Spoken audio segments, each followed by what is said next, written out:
ಓಂ ಸುಬ್ರಹ್ಮಣ್ಯಾಯ ನಮಃ. ನಮಸ್ಕಾರ ಸ್ನೇಹಿತರೆ, welcome to VRL astro and Ayur 369 YouTube channel. ವೃಶ್ಚಿಕ ರಾಶಿಯವರನ್ನು ನಿಸ್ವಾರ್ಥ ಭಾವನೆಯಿಂದ ಪ್ರೀತಿಸುವಂತಹ 3 ರಾಶಿಯವರು ಯಾರು? ಈ 3 ರಾಶಿಯವರು ನಿಮ್ಮನ್ನು ಪ್ರಾಮಾಣಿಕವಾಗಿ ಪ್ರೀತಿಸುವಷ್ಟು ಮತ್ಯಾವುದೇ ರಾಶಿಯವರು ಪ್ರೀತಿಸಲು ಸಾಧ್ಯನೇ ಇಲ್ಲ. ಈ 3 ರಾಶಿಯವರ ಬಗ್ಗೆ ಇವತ್ತಿನ ವಿಡಿಯೋದಲ್ಲಿ ತಿಳಿಸ್ಕೊಡ್ಲಿದ್ದೇನೆ. ಇದರ ಜೊತೆಗೆ ನಕ್ಷತ್ರದ ಆಧಾರದ ಮೇಲೆ ಇವತ್ತಿನ ಪ್ರಿಡಿಕ್ಷನ್ ಇರುತ್ತದೆ. ಪ್ರೀತಿ ಅನ್ನುವುದು ಒಂದು ಸುಮಧುರವಾದಂತಹ ಭಾವನೆ. ನಿಜವಾದ ಪ್ರೀತಿ ಸಿಕ್ಕಾಗ ಅದಕ್ಕಿಂತ ಅದೃಷ್ಟ ಇನ್ನೇನಿದೆ ಹೇಳಿ ಲೈಫಲ್ಲಿ. ವೃಶ್ಚಿಕ ರಾಶಿಯವರು ಅಷ್ಟೊಂದು ಸುಲಭವಾಗಿ ಯಾರನ್ನು ನಂಬುವವರಲ್ಲ. ಅದರಲ್ಲೂ ಪ್ರೀತಿ, ಪ್ರೇಮ, ಮದುವೆ ಎಂಬಂತಹ ವಿಚಾರ ಬಂದಾಗ ತುಂಬ ಅಲರ್ಟ್ ಆಗಿರ್ತಾರೆ. ವೃಶ್ಚಿಕ ರಾಶಿಯವರನ್ನು ಮನಸ್ಸಿನಿಂದ, ಹೃದಯದಿಂದ, ನಿಸ್ವಾರ್ಥ ಭಾವನೆಯಿಂದ ಪ್ರೀತಿಸುವಂತಹ ಮೊದಲನೇ ರಾಶಿಯವರು ಕನ್ಯಾ ರಾಶಿಯವರು. ಕನ್ಯಾ ರಾಶಿಯವರು ನಿಮ್ಮನ್ನು ಪ್ರೀತಿ ಮಾಡುವುದಕ್ಕಿಂತ ಹೆಚ್ಚಾಗಿ ಕಾಳಜಿಯನ್ನು ಮಾಡ್ತಾರೆ, ಕೇರ್ ಮಾಡ್ತಾರೆ, ನಿಮ್ಮನ್ನು ಮಗುವಿನ ರೀತಿ ಆರೈಕೆಯನ್ನು ಮಾಡ್ತಾರೆ. ನೀವೇನಾದರೂ ಕನ್ಯಾ ರಾಶಿಯವರಿಗೆ ಒಂದೇ ಒಂದು ಸಾರಿ ಸಹಾಯವನ್ನು ಮಾಡಿದರೆ ನಿಮ್ಮ ಕೊನೆ ಉಸಿರು ಇರುವವರೆಗೆ ಆ ಸಹಾಯಕ್ಕೆ ನಿಮಗೆ ಋಣಿಯಾಗಿರ್ತಾರೆ. ನಿಮಗೋಸ್ಕರ ಏನನ್ನಾದರೂ ತ್ಯಾಗ ಮಾಡಲು ಸಿದ್ಧವಾಗಿರ್ತಾರೆ. ನೀವೇನಾದರೂ ಕನ್ಯಾ ರಾಶಿಯವರನ್ನು ಪ್ರೀತಿಸಿ ಕಾರಣಾಂತರದಿಂದ ಅಥವಾ ನಿಮ್ಮ ಫ್ಯಾಮಿಲಿ ಒಪ್ಪದೇ ಇದ್ದಾಗ, ಏನೋ ಒಂದು ಕಾರಣದಿಂದ ಬೇರೆಯವರ ಜೊತೆ ಮದುವೆಯಾಗುವಂತಹ ಸಂದರ್ಭ ಬಂದಾಗ ಕನ್ಯಾ ರಾಶಿಯವರು ಡಿಪ್ರೆಷನ್ಗೆ ಹೋಗುವಷ್ಟು ನಿಮ್ಮನ್ನು ಪ್ರೀತಿಸ್ತಾರೆ. ಅಷ್ಟೊಂದು ಡೀಪಾಗಿ ನಿಮ್ಮನ್ನು ಪ್ರೀತಿ ಮಾಡ್ತಾರೆ. ಕನ್ಯಾ ರಾಶಿಯವರಿಗೆ ನೀವು ಸಿಗದೇ ಇದ್ದಾಗ ಅವರಲ್ಲಿ ತುಂಬ ಗಿಲ್ಟ್ ಫೀಲ್ ಕಾಡುತ್ತದೆ. ಅಷ್ಟೊಂದು ಗಿಲ್ಟ್ ಫೀಲನ್ನು ಅನುಭವಿಸ್ತಾ ಇರ್ತಾರೆ ಅವರು ಒಳಗೊಳಗೆ. ಕನ್ಯಾ ರಾಶಿಯವರು ವೃಶ್ಚಿಕ ರಾಶಿಯವರಿಂದ ಬಯಸುವುದು ನಂಬಿಕೆ. ಅವರ ನಂಬಿಕೆಗೆ ದ್ರೋಹ ಮಾಡಬಾರ್ದು. ನಿಮ್ಮ ನಿಷ್ಕಲ್ಮಶವಾದಂತಹ ನಂಬಿಕೆ, ಪ್ರೀತಿಯನ್ನು ಮಾತ್ರ ಕನ್ಯಾ ರಾಶಿಯವರು ನಿರೀಕ್ಷೆಯನ್ನು ಮಾಡ್ತಾರೆ. ವೃಶ್ಚಿಕ ರಾಶಿ ವಿಶಾಖ ನಕ್ಷತ್ರದಲ್ಲಿ ನಿಮ್ಮ ಜನನವಾಗಿದ್ದರೆ ವಿಶಾಖ ನಕ್ಷತ್ರದ ಅಧಿಪತಿ ಗುರುಗ್ರಹ. ಆಗ ಕನ್ಯಾ ರಾಶಿಯವರು ನಿಮಗೆ ಬಹಳ ಗೌರವವನ್ನು ಕೊಡ್ತಾರೆ. ನಿಮಗಾಗಿ ಕನ್ಯಾ ರಾಶಿಯವರು ಹೆಚ್ಚಿನ ಗೌರವವನ್ನು ಕೊಡ್ತಾರೆ. ನಿಮ್ಮನ್ನು ತನ್ನ ಜೀವನದ ಭಾಗ್ಯಶಾಲಿ, ಅದೃಷ್ಟ ದೇವತೆ ಎಂಬಂತಹ ಮನೋಭಾವನೆಯಿಂದ ಪ್ರೀತಿಯನ್ನು ಮಾಡ್ತಾರೆ. ಅನುರಾಧ ನಕ್ಷತ್ರದಲ್ಲಿ ಜನಿಸಿದ್ದರೆ, ಅನುರಾಧ ನಕ್ಷತ್ರದಲ್ಲಿ ಜನಿಸಿದವರ ಸಮಸ್ಯೆ ಏನಂದರೆ, ನಿಮ್ಮ ಮಾತುಗಳಿಂದ ನಿಮ್ಮ ಪಾರ್ಟ್ನರ್ಗೆ ಹರ್ಟ್ ಮಾಡ್ತಾ ಇರ್ತೀರ. ನಿಮ್ಮ ಓವರ್ ಥಿಂಕಿಂಗಿಂದ ಪಾಸ್ಟ್ ಲೈಫ್ ಬಗ್ಗೆ ಕೆಣಕುವುದರಿಂದ, ನಿಮ್ಮ ಲೈಫ್ ಪಾರ್ಟ್ನರ್ನ ಪಾಸ್ಟ್ ಲೈಫ್ ಬಗ್ಗೆ ತಿಳಿದುಕೊಳ್ಳುವಂಥ ಕ್ಯೂರಿಯಾಸಿಟಿ ನಿಮ್ಮಲ್ಲಿ ಹೆಚ್ಚಾಗಿ ಇರುವಂತಹ ಕಾರಣ ಅನೇಕ ಪ್ರಶ್ನೆ ಮೇಲೆ ಪ್ರಶ್ನೆಯನ್ನು ಕೇಳ್ತಾ ಇರ್ತೀರ. ಇದರಿಂದ ಕನ್ಯಾ ರಾಶಿಯವರಿಗೆ ಸ್ವಲ್ಪ ಇರಿಟೇಷನ್ ಆಗ್ತಾ ಇರುತ್ತೆ. ಇರಿಟೇಷನ್ ಅನಿಸಿದರೂ ನಿಮ್ಮನ್ನು ಪ್ರೀತಿ ಮಾಡ್ತಾರೆ. ಮೂರನೇದಾಗಿ ಜ್ಯೇಷ್ಠ ನಕ್ಷತ್ರದ ಅಧಿಪತಿ ಬುಧಗ್ರಹ. ಕನ್ಯಾ ರಾಶಿಯ ಅಧಿಪತಿನೂ ಬುಧಗ್ರಹ ಆಗಿರುವಂತಹ ಕಾರಣ ಒಬ್ಬರನ್ನು ಒಬ್ಬರು ರೇಗಿಸಿಕೊಂಡು ತಮಾಷೆ ಮಾಡಿಕೊಂಡು ತುಂಬ ಫ್ರೆಂಡ್ಲಿ ಆಗಿರ್ತೀರ. ಕ್ಯೂಟಾಗಿ ಪ್ರೀತಿ ಮಾಡ್ತಾ ಇರ್ತೀರ. ಈ ಕಾರಣದಿಂದ ನಿಮ್ಮಿಬ್ಬರ ಬಾಂಡಿಂಗ್, ಲವ್ ರಿಲೇಷನ್ಶಿಪ್ ಬಹಳ ಅನ್ಯೋನ್ಯವಾಗಿರುತ್ತದೆ.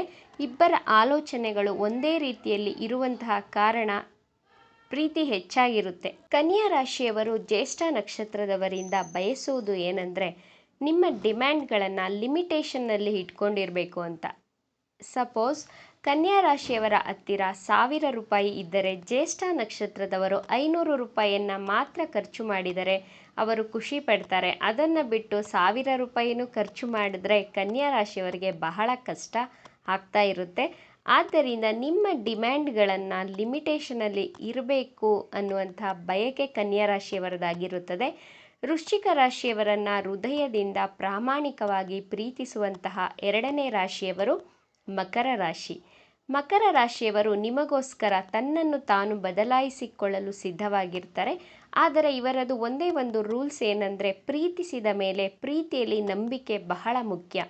ನಂಬಿಕೆಯಿಂದ ಪ್ರೀತಿಸುವವರು ಮಕರ ರಾಶಿಯವರು. ಮಕರ ರಾಶಿಯವರು ವೃಶ್ಚಿಕ ರಾಶಿಯವರಿಂದ ಬಯಸುವುದು ಏನಂದರೆ, 4 ಜನರ ಮುಂದೆ ಪಬ್ಲಿಕ್ ಪ್ಲೇಸ್ನಲ್ಲಿ ಏನನ್ನು ಹೇಳಬಾರ್ದು, ತುಂಬ ಗೌರವದಿಂದ ಬಿಹೇವ್ ಮಾಡಬೇಕು.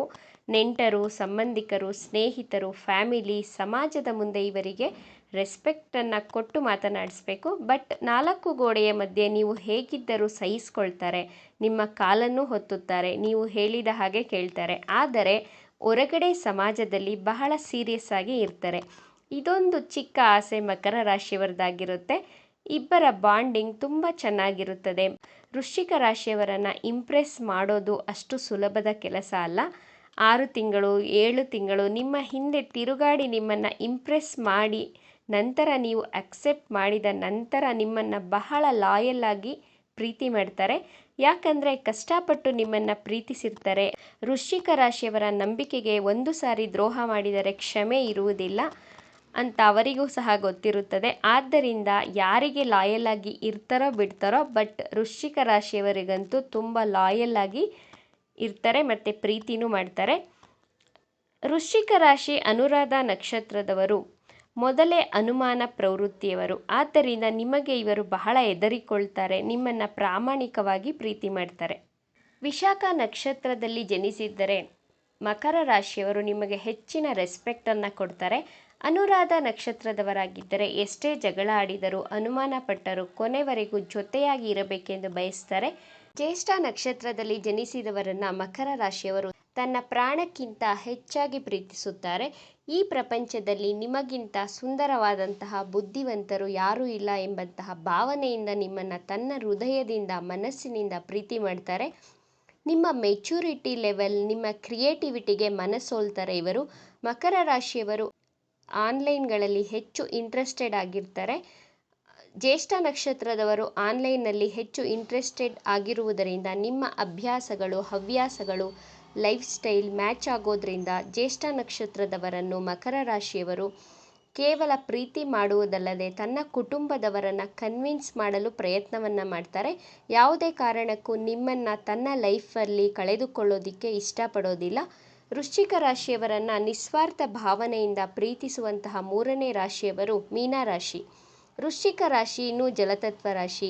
ಮೀನರಾಶಿಯವರು ಸಹ ಜಲತತ್ವ ರಾಶಿಯಲ್ಲಿ ಬರೋದ್ರಿಂದ ಇಬ್ಬರು ಬಹಳ ಎಮೋಷ್ನಲ್ ಆಗಿರ್ತೀರ, ತುಂಬ ಸೆನ್ಸಿಟಿವ್ ಆಗಿರ್ತೀರ, ಪ್ರೀತಿಯಲ್ಲಿ ಬಹಳ ರೊಮ್ಯಾಂಟಿಕ್ ಆಗಿರ್ತೀರ. ಒಬ್ಬರ ಮನಸ್ಸಿನ ಭಾವನೆಗೆ ಮತ್ತೊಬ್ಬರು ಸುಲಭವಾಗಿ ಸ್ಪಂದಿಸುವ ಕಾರಣ, ಅರ್ಥ ಮಾಡಿಕೊಳ್ಳುವಂತಹ ಕಾರಣ ಇಬ್ಬರ ಕಂಪ್ಯಾಟಿಬಿಲಿಟಿ ಬಹಳ ಸುಮಧುರವಾಗಿರುತ್ತದೆ. ವೃಶ್ಚಿಕ ರಾಶಿಯವರು ಹಠದ ಸ್ವಭಾವದವರಾಗಿರ್ತಾರೆ. ಆದರೆ ಮೀನರಾಶಿಯವರು ಅಷ್ಟೊಂದು ಹಠ ಮಾಡೋದಿಲ್ಲ. ಗುರುಪ್ರಧಾನವಾದಂತಹ ರಾಶಿಯಾದ್ದರಿಂದ ವೃಶ್ಚಿಕ ರಾಶಿಯವರನ್ನು ತನ್ನ ಪ್ರಾಣಕ್ಕಿಂತ ಹೆಚ್ಚಾಗಿ ಪ್ರಾಮಾಣಿಕವಾಗಿ ಪ್ರೀತಿ ಮಾಡ್ತಾರೆ.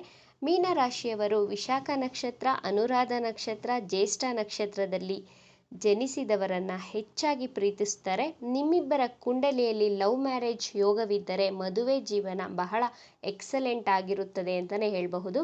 ವೃಶ್ಚಿಕ ರಾಶಿಯವರನ್ನು ನಿಸ್ವಾರ್ಥ ಭಾವನೆಯಿಂದ ಪ್ರೀತಿಸುವವರು ಕನ್ಯಾ ರಾಶಿಯವರು, ಮಕರ ರಾಶಿಯವರು ಹಾಗೂ ಮೀನರಾಶಿಯವರು. ಇವಿಷ್ಟು ವಿಚಾರಗಳು ನಿಮಗೆ ಇಷ್ಟ ಆಗಿದೆ ಅಂತ ಭಾವಿಸ್ತಾ ಇದ್ದೇನೆ. ಇಷ್ಟ ಆಗಿದ್ದರೆ ನಮ್ಮ ಚಾನಲನ್ನು ತಪ್ಪದೇ ಸಬ್ಸ್ಕ್ರೈಬ್ ಮಾಡ್ಕೊಳ್ಳಿ. ಈ ವಿಡಿಯೋಗೆ ಒಂದು ಲೈಕ್ ಕೊಡೋದನ್ನು ಮರಿಬೇಡಿ. ಈ ವಿಡಿಯೋವನ್ನು ನಿಮ್ಮ ಫ್ರೆಂಡ್ಸ್ ಆ್ಯಂಡ್ ಫ್ಯಾಮಿಲಿ ಗ್ರೂಪಲ್ಲಿ ಹೆಚ್ಚು ಶೇರ್ ಮಾಡಿ. ನಿಮ್ಮ ಅಭಿಪ್ರಾಯಗಳನ್ನು ತಪ್ಪದೇ ಕಮೆಂಟ್ ಮಾಡಿ. Thank you friends.